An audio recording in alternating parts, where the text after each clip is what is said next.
Il-MAM, l-Assoċjazzjoni Medika Maltija, ħabbret li qed tissospendi b'mod immedjat l-azzjonijiet industrijali mad-Dipartiment tas-Saħħa li kienu ser iseħħu nhar it-tlieta. Dan grazzi għal rida tajba u progress fin-negozjati bejn uffiċjali mid-Dipartiment tas-Saħħa, il-Public Administration Collective Bargaining Unit u l-istess MAM.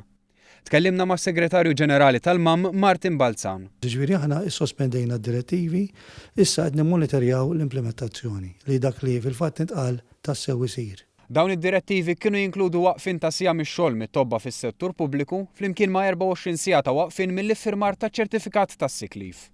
Is-Segretarju Parlamentari Chris Fern wera s-sodisfazzjon tiegħu għal dan il-ftehim u l-waqfin mill-azzjonijiet industrijali. Fil-qasam tas-saħħa mal-unions kollha nixtiequ li naħdmu b'dan il-mod li niddiskutu aktar milli konna l-fejn morru għall-azzjonijiet industrijali u dan llum qegħdin niruh bil-fatti.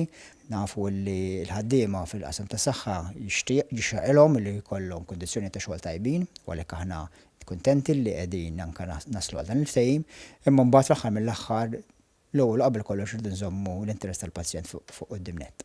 Sa dan it-tant nhar it-tlieta il-MAM se tkun qed tiltaqa' mal-Università ta' Malta biex ikunu diskussi kwistjonijiet eżistenti ma' din l-entità. Aħna dejjem nippreferu li jkun hemm soluzzjoni negozjata sodisfaċenti għall partijiet kollha b'soluzzjonijiet fit-tul. Sa dan it-tant ġew temporanjament sospiżi wkoll l-azzjonijiet li l-MAM kienet ser tieħu minn nhar it-tnejn fl-Università ta' Malta.